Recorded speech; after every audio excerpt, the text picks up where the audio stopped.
अगर बता सको तो बताओ, वरना हम कौन होते हैं तुमसे पूछने वाले। सुधा ने बड़े करुण स्वर में कहा। तो तुम्हारा दिमाग खराब हुआ, हमने कभी तुमसे कोई बात छिपाई है? जाओ अच्छी लड़की की तरह मुंह धो आओ। सुधा उठी और मुंह धोकर आके बैठ गई। अब बताओ क्या बात थी?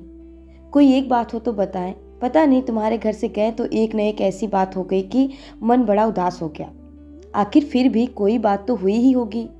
बात ये हुई कि तुम्हारे यहाँ से मैं घर गया खाना खाने, वहाँ देखा चाचा जी आए हुए हैं, उनके साथ एक कोई साहब और हैं। खैर बड़ी खुशी हुई। खाना वाना खाकर जब बैठे तब मालूम हुआ कि चाचा जी मेरा ब्याह तय करने के लिए आए हैं और साथ वाले साहब होने वाले ससुर हैं। जब मैंने इनकार कर दिया तो बहुत बिगड़ के चले गए और बोले हम आज से तुम्हारे लिए मर गए हैं और तुम हमारे लिए मर गए हो। तुम्हारी माता जी कहाँ हैं? प्रतापगढ़ में, लेकिन वो तो सौतेली हैं और वो चाहती ही नहीं कि मैं घर लौटूं। लेकिन चाचा जी जरूर आज तक मुझसे कुछ मोहब्बत करते थे, आज वो भी नाराज होके चले गए। सुधा कुछ देर तक सोचती रही, फिर बोली तो चंदर तुम शादी क्यों नहीं कर लेते? नहीं सुधा, शादी नहीं करनी मुझे। मैंने देखा कि जिनकी शादी हुई है कोई भी सुखी नहीं हुआ, सभी का भविष्य बिगड़ गया। और क्यों ही एक तवालत पाली जाए, जाने कैसी लड़की हो क्या हो। तो उसमें क्या, पापा से कहो उस लड़की को जाकर देखा है, हम भी पापा के साथ चले जाएंगे। अच्छी हो तो कर लेना चंदर, फिर यहीं रहना, हमें अकेला भी नहीं लगेगा। क्यों? नहीं जी, तुम तो समझती नहीं हो, जिंदगी निभानी कोई गाय भैंस नहीं खरीदना है। चंदर ने हंस के कहा। आदमी एक दूसरे को समझे बूझे प्यार करे तब ब्याह करे तो मायने भी कुछ है। तो उसी से कर लो जिससे प्यार करते हो। चंदर ने कुछ जवाब नहीं दिया। बोलो चुप क्यों हो गए? अच्छा, तुमने कभी किसी से प्यार किया चंदर? क्यों, बताओ ना। शायद नहीं। बिल्कुल ठीक, हम भी यही सोच रहे थे अभी। सुधा बोली। क्यों? ये क्यों सोच रही थी? इसलिए कि तुमने किया होता तो तुम हमसे थोड़ी ही छिपाते, हमें जरूर बताते। और नहीं बताया तो हम समझ गए कि अभी तुमने किसी से प्यार नहीं किया। लेकिन तुमने ये पूछा क्यों सुधा? ये बात तुम्हारे मन में उठी कैसे? कुछ नहीं, अभी गेसु आई थी, वो बोली सुधा तुमने किसी से कभी प्यार किया है? असल में वो अख्तर को प्यार करती है, उससे उसका विवाह होने वाला है। तो उसने पूछा कि तूने किसी से प्यार किया है? हमने कहा नहीं। बोली तू अपने से छिपाती है। तो हम मन ही मन में सोचने लगे कि तुम आओगे तो तुमसे पूछेंगे कि हमने कभी प्यार तो नहीं किया है, क्योंकि तुम ही एक हो जिससे हमारा मन कभी कोई बात नहीं छिपाता। अगर कोई बात छिपाई भी होती हमने तो तुम्हें जरूर बता देती। फिर हमने सोचा शायद कभी हमने प्यार किया हो और तुम्हें बताया हो, फिर हम भूल गए हो। अभी उसी दिन देखो, हम पापा की दवाई का नाम भूल गए और तुम्हें याद रहा। शायद हम भूल गए हो और तुम्हें मालूम हो, कभी हमने प्यार तो नहीं किया ना? नहीं, हमें तो कभी नहीं बताया। चंदर बोला। तब तो हमने प्यार व्यार किया ही नहीं। गेसु यूं ही गप उड़ा रही थी। सुधा ने संतोष की सांस लेके कहा। लेकिन बस, चाचा जी के नाराज होने पर तुम इतने दुखी हो गए। हो जाने दो नाराज, पापा तो हैं अभी। क्या पापा मोहब्बत नहीं करते तुमसे? सो क्यों नहीं करते, तुमसे ज्यादा मुझसे मोहब्बत करते हैं। लेकिन उनकी बात से मन तो भारी हो ही गया। उसके बाद बिस्रिया के यहाँ गया, बिस्रिया ने कुछ बड़ी अच्छी कविताएं सुनाई और भी मन भारी हो गया। चंदर ने कहा। लो, तब तो चंदर तुम प्यार करते होगे जरूर से। सुधा ने हाथ पटक के कहा। क्यों? गेसु कह रही थी शायरी पर जो उदास हो जाए वो जरूर मोहब्बत करता है। सुधा ने कहा। अरे ये पोटिको में कौन है? चंदर ने देखा, लो बिस्रिया आ गया। चंदर उसे बुलाने उठा तो सुधा ने कहा अभी बाहर बिठलाना उन्हें, मैं तब तक कमरा ठीक कर लूँ। बिस्रिया को बाहर बिठा के चंदर भीतर आया अपना चाट वगैरह समेटने के लिए। तो सुधा ने कहा सुनो। चंदर रुक गया। सुधा ने पास आके कहा तो अब तो उदास नहीं हो तुम? नहीं चाहते मत करो शादी, इसमें उदास क्या होना। और कविता वविता पर मुंह बनाकर बैठे तो अच्छी बात नहीं होगी। अच्छा, चंदर ने कहा। अच्छा वच्छा नहीं, तुम्हें मेरी कसम है, उदास मत हुआ करो, फिर हमसे कोई काम नहीं होता। अच्छा, उदास नहीं होंगे पगली। चंदर ने हल्की सी चपत मार के कहा और बरबस उसके मुंह से एक ठंडी सांस निकली। उसने चाट उठाकर स्टडी रूम में रखा। देखा डॉक्टर साहब अभी सो रहे हैं। सुधा कमरा ठीक कर रही थी। वो आकर बिस्रिया के पास बैठ गया। थोड़ी देर में कमरा ठीक करके सुधा आकर कमरे के दरवाजे पे खड़ी हो गई। चंदर से पूछा क्यों, सब ठीक है? उसने सिर हिला दिया, कुछ बोली नहीं। यही है आपकी शिष्या सुश्री सुधा शुक्ला, इस साल बीए फाइनल का इम्तिहान देंगी। बिस्रिया ने बिना आंखें उठा ही हाथ जोड़ लिए। सुधा ने हाथ जोड़े, फिर बहुत ही सकुचास सी गई। चंदर उठा और बिस्रिया को लाकर उसने अंदर बिठा दिया। बिस्रिया के सामने सुधा और उसकी बगल में चंदर। चुप, सभी चुप। अंत में चंदर बोला, लो तुम्हारे मास्टर साहब आ गए, अब बताओ ना तुम्हें क्या क्या पढ़ना है। सुधा चुप। बिस्रिया कभी ये पुस्तक उलटता कभी वो। थोड़ी देर बाद वो बोला, आपके क्या विषय हैं? जी, बड़ी कोशिश से बोलते हुए सुधा ने कहा, हिंदी, इकोनॉमिक्स और गृह विज्ञान। और उसके माथे पे पसीना छलक आया। आपको हिंदी कौन पढ़ाता है? बिस्रिया ने किताब में ही निगाह गड़ाए हुए कहा। सुधा ने चंदर की ओर देखा और मुस्कुरा कर फिर मुंह झुका लिया। बोलना तुम खुद। ये राजा गर्ल्स कॉलेज में है, शायद मिस पवार हिंदी पढ़ाती हैं। चंदर ने कहा। अच्छा, अब आप पढ़ाइए, मैं अपना काम करूं। चंदर उठ के चल दिया। स्टडी रूम में मुश्किल से चंदर दरवाजे तक पहुंचा होगा कि सुधा ने बिस्रिया से कहा, जी मैं पेन कॉपी ले आऊं? लपकती हुई चंदर के पास पहुंची। ए सुनो चंदर। चंदर रुक गया और उसका कुर्ता पकड़ के छोटे बच्चों की तरह मचलते हुए सुधा बोले, तुम चलकर बैठो तो हम पढ़ेंगे, ऐसे शर्म लगती है। जाओ चलो, हर वक्त वही बचपना। चंदर ने डांट कर कहा, चलो पढ़ो सीधे से, इतनी बड़ी हो गई अभी तक वही आदतें। सुधा चुपचाप मुंह लटका के खड़ी हो गई और फिर धीरे धीरे पढ़ने लग गई। चंदर स्टडी रूम में जाके चार्ट बनाने लगा।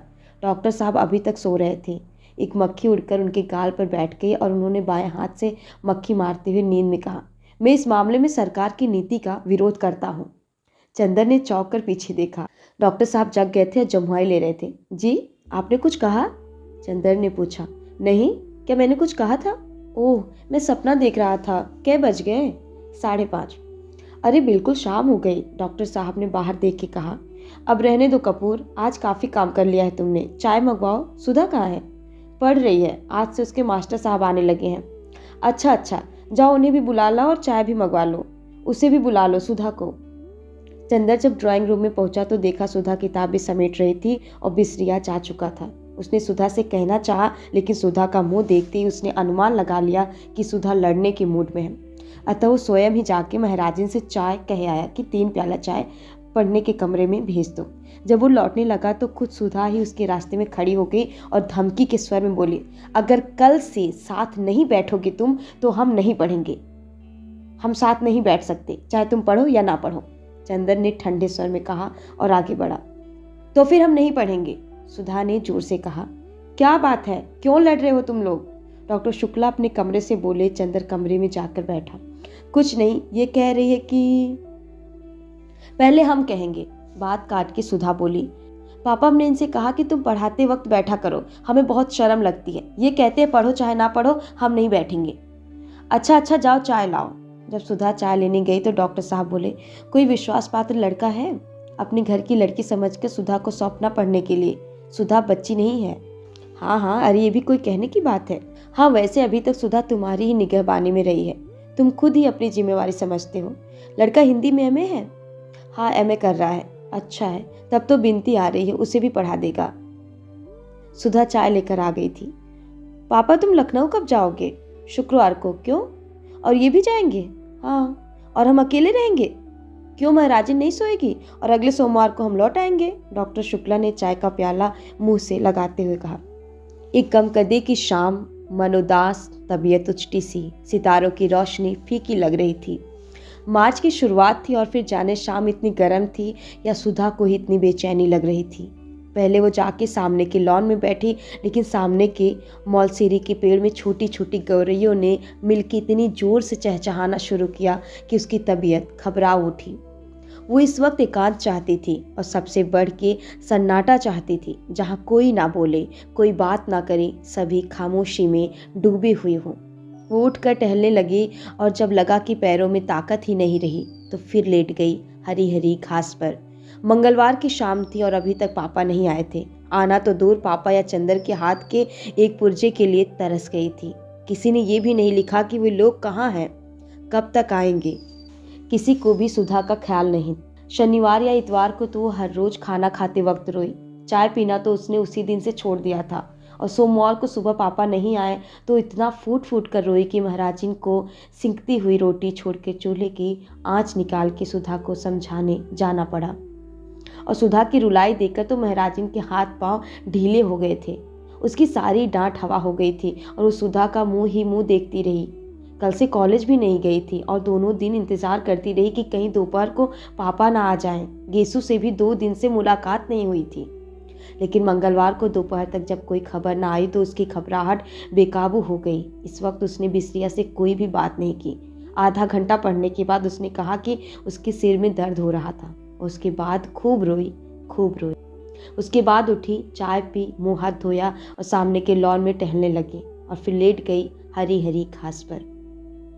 बड़ी ही उदास शाम थी और क्षितिज की लाली के होठ भी स्याह पड़ गए थे। बादल सांस रोके पड़े थे और खामोश सितारे टिमटिमा रहे थे।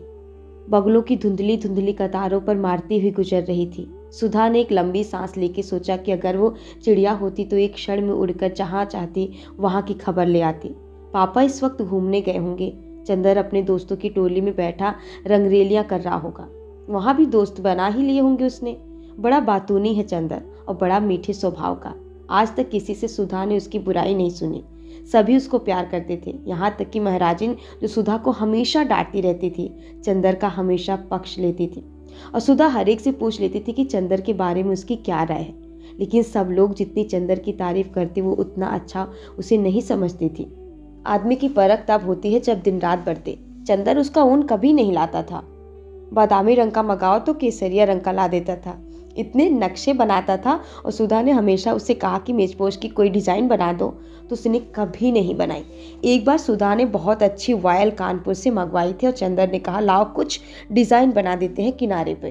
और उसके बाद उसने उसमें तमाम पान जैसा जाने क्या बना दिया। जब सुधा ने पूछा ये क्या है तो बोला लंका का नक्शा है। जब सुधा बिगड़ी तो बोला लड़कियों के हृदय में रावण से मेघनाथ तक करोड़ों राक्षसों का वास होता है, इसलिए उनकी पोशाक में लंका का नक्शा ज्यादा सुशोभित होता है। मारे गुस्से के सुधा ने वो धोती अपनी मालिन को दे डाली थी।